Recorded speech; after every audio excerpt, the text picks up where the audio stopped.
नमस्कार. आवाज माझा वृत्तवाहिनीत आपल्या सगळ्यांचं स्वागत. वळूयाच्या काही ठळक घडामोडींकडे.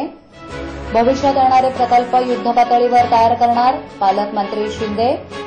ठाणे महानगरपालिका स्थायी समिती दुसऱ्यांदा तहकूब आणि मनसेच्या दणक्यानं अधिकारी नरमले. आदिवासी विद्यार्थिनीवरील कारवाईचा आदेश रद्द. वाढत्या ठाणे शहराबरोबर वाहतूक कोंडीचा प्रश्न दिवसेंदिवस निर्माण होतोय. त्यामुळे भविष्यात येणारे प्रकल्प युद्धपातळीवर पूर्ण करणार असल्याचं ठाण्याचे पालकमंत्री एकनाथ शिंदे यांनी ठाण्यात पत्रकारांशी बोलताना सांगितले. महाराष्ट्र चेंबर हाऊसिंग इंडस्ट्रीजच्या वतीनं आयोजित प्रॉपर्टी प्रदर्शनाच्या उद्घाटनानिमित्त शिंदे ठाण्यात आले होते. ठाण्यात 16 ते 19 पर्यंत सुरू असणाऱ्या या प्रदर्शनात शेकडो व्यावसायिकांनी आपले प्रकल्प आणलेत. 100 प्रकल्प असणाऱ्या या प्रदर्शनात ठाणेकरांना नवीन ठाण्याची ओळख होत असल्याचं वक्तव्य पालकमंत्री शिंदे यांनी केलं. ठाणे शहरातील घोडबंदर रोडवर नवीन ठाण्याची निर्मिती होत असतानाच नवीन उड्डाणपूल तसंच ठाणे आणि मुलुंडच्या दरम्यान नव्यानं एक्सटेंडेड नवीन रेल्वे स्थानक तसंच मेट्रोची आवश्यकता असून राज्य सरकार आणि केंद्र सरकार तसंच स्थानिक स्वराज्य संस्था यांच्या माध्यमातून प्रयत्न करणार असल्याचं एकनाथ शिंदे यांनी सांगितलं. तसंच घर निवडत असताना नवीन गृहप्रकल्प ठाण्यात येत आहेत. त्यामुळे ठाणेकरांसाठी असणाऱ्या सोयीसुविधा देखील पुरवण्यात येणार असल्याची माहिती पालकमंत्री एकनाथ शिंदे यांनी दिली. ठाणे महानगरपालिका हद्दीत घर घेताय का? मग ते अनधिकृत तर नाही ना, याची खातर जमा करा. अनधिकृत घर घेणं हा विकणाऱ्यासोबत विकत घेणारा देखील तितकाच दोषी असतो. तेव्हा घराची डोळस खरेदी करा. आपली कुठे फसवणूक तर होत नाही ना, यासाठी ठाणे महानगरपालिका मुख्यालयातील 4थ्या मजल्यावरील बांधकाम विभागात घराचा सर्वे नंबर, टिक्का नंबर याची खातर जमा करा. घराचं स्वप्न अवश्य करूया साकार, पण अनधिकृत घराचा नका करू कधीही विचार. अधिकृत घर म्हणजे उद्याची देखील निश्चिंती. अनधिकृत घराचे दार म्हणजे डोक्यावर कधीही तोडण्याची टांगती तलवार. जगणं तुमचं होऊ दे सुरेल गाणं, स्वच्छ सुंदर आणि अधिकृत घरांचं हजरं ठाणं. ठाणे महापालिकेतर्फे जनहितार्थ प्रसारित.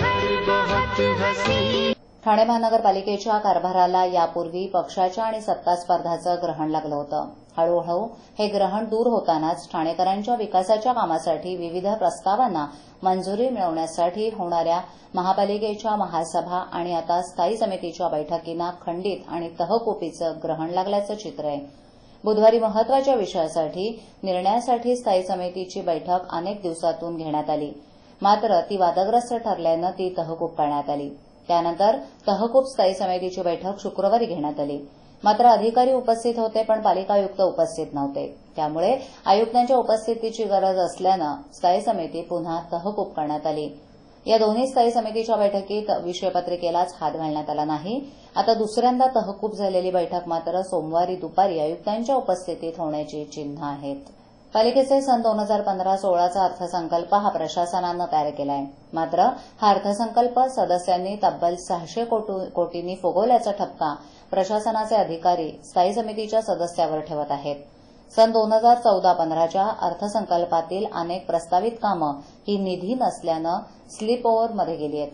मागील स्पिल ओव्हर आणि यंदाचं स्पिल ओव्हर असं 600 कोटींची वाढ अपेक्षित आहे. म्हणून अर्थसंकल्प फुगवल्याचा दावा हे सदस्य करतायत.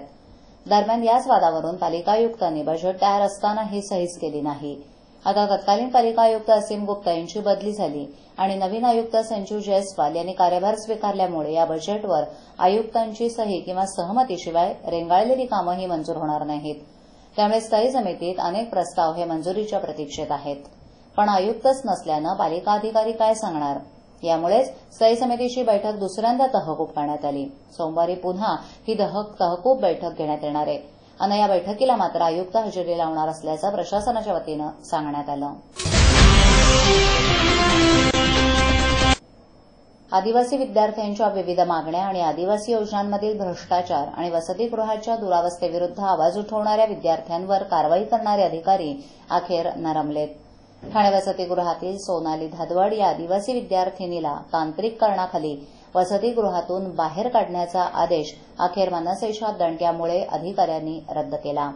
तसंच इतर आदिवासी वसतिगृहात अशा प्रकारच्या तक्रारी असतील तेथील विद्यार्थ्यांनाही न्याय देणार असल्याचं अधिकाऱ्यांनी कबूल केलंय. या निर्णयामुळे सोनालीच्या सहकारी विद्यार्थिनींनाही आनंद व्यक्त करून मनसेचे आभार मानले. आदिवासी विद्यार्थ्यांच्या मागण्या आणि आदिवासी योजनांमधील भ्रष्टाचार आणि वसतिगृहाची दुरावस्था यासाठी केलेल्या आंदोलनाचं उपटा काढून आदिवासी प्रकल्प अधिकारी गोरिवले यांनी ठाण्यातील कोपरी आदिवासी विद्यार्थी वसतिगृहात राहणाऱ्या तृतीय वर्ष शास्त्र शाखेत शिकणाऱ्या सोनाली धादवडला उत्पन्नाच्या दाखल्यात तांत्रिक चुका असल्याचा ठपका ठेवून वसतिगृहात राहण्यास अपात्र ठरवलं होतं. या धसक्यानं सोनाली आणि तिचे पालक घाबरले, तर शैक्षणिक वर्ष संपायला अवघे 3 महिने असताना वसतिगृह सोडावं लागणार असल्यानं आत्मदहनाचा इशारा देत ती जागीच बेशुद्ध पडलेल्या सोनालीला रुग्णालयात दाखल करण्यात आलं होतं. नंतर तिला पालकांनी अकोला इथे गावी नेलं. याचे पडसाद उमटून वसतिगृहातील 65 विद्यार्थ्यांनी आंदोलन छेडल्यानं प्रकरण पोलिसात गेलं. दरम्यान ठाण्यातील मनसेचे उपशहर प्रमुख अविनाश जाधव, रवी मोरे इत्यादींसह शेकडो महिला मनसैनिकांनी थेट आदिवासी विभागीय कार्यालय गाठून तिथे आयुक्त गैरहजर असल्यानं उपायुक्त किरण माळी यांना घेराव घालून ठिय्या मांडला. तसंच जोपर्यंत वसतिगृहातून काढण्याचा आदेश रद्द केला जात नाही तोपर्यंत सनदशीर मार्गानं आंदोलन सुरू ठेवण्याचा इशारा दिल्यानं प्रशासन नमलं. सरकार दरबारी फोनाफोनी करून आदेशाला स्थगिती दिली. तरीही मनसेनं सोनालीचं शैक्षणिक नुकसान होऊ नये यासाठी आदेश रद्द करावा अशी मागणी लावून धरल्यानं अखेर आदेश रद्द करण्यात आल्याची घोषणा उपायुक्त माळी यांना करावी लागली. बाबा उद्या फी भरावीच लागणार. पैसे पाठवू कसे? सोपं आहे. TJSB मध्ये खातं आहे. हो आहे. गुड. एटीएम कार्ड आहे. मग पैसे इथल्या शाखेत टाका आणि त्याला कुठल्याही एटीएम मधनं काढायला सांगा. बँक नेटवर्कच्या कुठल्याही एटीएम मध्ये तुम्ही TJSBचं एटीएम कार्ड वापरू शकता. बाबा पैसे मिळाले. आता बँकिंग इज नो टेन्शन यार. ठाणे महापालिकेकडे कर्मचारी वर्ग अपुरा असल्यानंच बिल्डरांची माणसं शहर विकास विभागाला मदत करत असतात. यामुळे पालिकेलाच महसूल मिळतो. पालिकेत रात्रीच चालणाऱ्या खेळांचे असे समर्थन शिवसेनेचे बिल्डर आमदार प्रताप सरनाईक यांनी केलंय. तसंच रात्रीच्या वेळेस पालिकेत छापा मारणाऱ्या राष्ट्रवादीचे आमदार जितेंद्र आव्हाड यांचं नाव न घेता यात काही लोकप्रतिनिधींनी खोडा घातल्यानं कथित बिल्डरच्या कोट्यवधी रुपयांना पालिकेला मुकावं लागल्याचं म्हटलंय. मात्र अनधिकृत इमले अधिकृत करण्याचे प्रताप करताना पालिकेला देय असलेला कोट्यावधीचा दंड थकवणाऱ्यांनी नाहक नथीतून तीर मारून त्या बिल्डरची शिकार केल्याची चर्चा ठाण्यात रंगली आहे. ठाणे महानगरपालिकेच्या शहर विकास विभागात 7 जानेवारीच्या रात्री बिल्डरचे हस्त कार्यरत असल्याची कुणकुण लागताच राष्ट्रवादीचे आमदार जितेंद्र आव्हाड आणि काँग्रेस गटनेते विक्रांत चव्हाण यांनी छापा मारल्यानं मोठा गदारोळ उठला होता. या प्रकाराची माहिती आव्हाड यांनी अतिरिक्त आयुक्त अशोक रणखाम यांना दिल्यानंतर कारवाई सुरू झाली होती.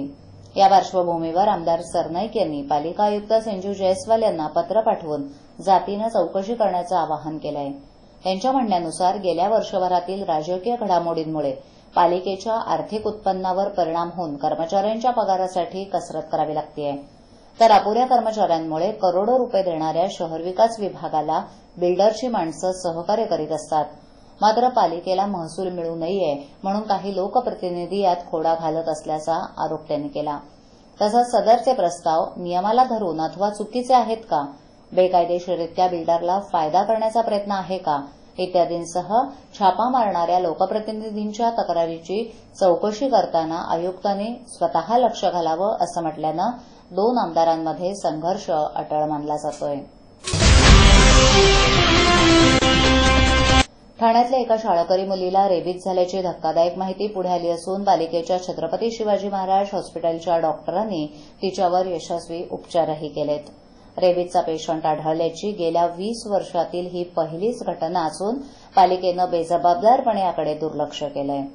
जागतिक आरोग्य संघटनेला याबाबतची माहिती देण्यात आली नसून हॉस्पिटलनेच आमच्याकडे रिपोर्ट पाठवला नसल्याचं सांगत आरोग्य विभागानं हात वर केलेत. रेबीजच्या समूळ उच्चाटनासाठी जगभरात व्यापक प्रयत्न सुरू असून भारताला जागतिक आरोग्य संघटनेकडून कोट्यवधींचा निधी येतो. 1 लाख लोकसंख्येमागे 3 जणांमध्ये भारतात रेबीजची लक्षणं आढळतात. रेबीजची लागण झाल्यानंतर त्यावर यशस्वी उपचार झालेले फक्त 5 पेशंट भारतात आहेत. ठाण्यातल्या माधुरी या विद्यार्थिनीची प्रकृती खालावल्यामुळे तिला 29 नोव्हेंबर रोजी उपचारांसाठी कळवा हॉस्पिटलमध्ये दाखल करण्यात आलं होतं. रेबीजची लक्षणं आढळल्यानंतर डॉक्टरांनी बेंगळूरच्या निमन्स इथे चाचण्या केल्या. त्यांच्या रिपोर्टनुसार माधुरीला रेबीजची लागण झाल्याचा निष्कर्ष काढण्यात आला. तिला 5 वर्षापूर्वी श्वानदंश झाला होता. त्यावेळी उपचारांकडे दुर्लक्ष केल्यामुळे संसर्ग वाढला असावा असा उपचार करणाऱ्या डॉक्टरांचा संशय आहे. रेबीजसारख्या दुर्मिळ आजाराचा पेशंट ठाण्यात आढळल्यानंतर आरोग्य यंत्रणा खडबडून जागी व्हायला हवी होती. तिच्या रक्ताचे नमुने प्रगत चाचणीसाठी पाठवून नियमानुसार जागतिक आरोग्य संघटनेलाही त्याबाबतची माहिती देणं अपेक्षित होतं. तसंच यशस्वी उपचार करणाऱ्या डॉक्टरांचं कौतुकही व्हायला होतं. मात्र रेबीजचा पेशंट आढळल्यानं आपण अडचणीत येऊ या भीतीपोटी हे प्रकरण दडपण्याचे प्रयत्न सुरू आहेत. याबाबत आरोग्य विभागाच्या अधिकाऱ्यांकडे विचारणा केली असता रेबीज झालेल्याचं वृत्त आम्हाला समजल्यानंतर रिपोर्ट पाठवण्याच्या सूचना हॉस्पिटलला देण्यात आल्या होत्या. मात्र महिन्याभरानंतरही तो रिपोर्ट आला नसल्याचं त्यांचं म्हणणं आहे. रेबीजचा रिपोर्ट तयार करून आरोग्य विभागाकडे धाडल्याचं हॉस्पिटलच्या वरिष्ठ डॉक्टरांचं म्हणणं आहे. या तुतुमैमुळे पालिकेचा निष्काळजी कारभार मात्र चव्हाट्यावर आलाय.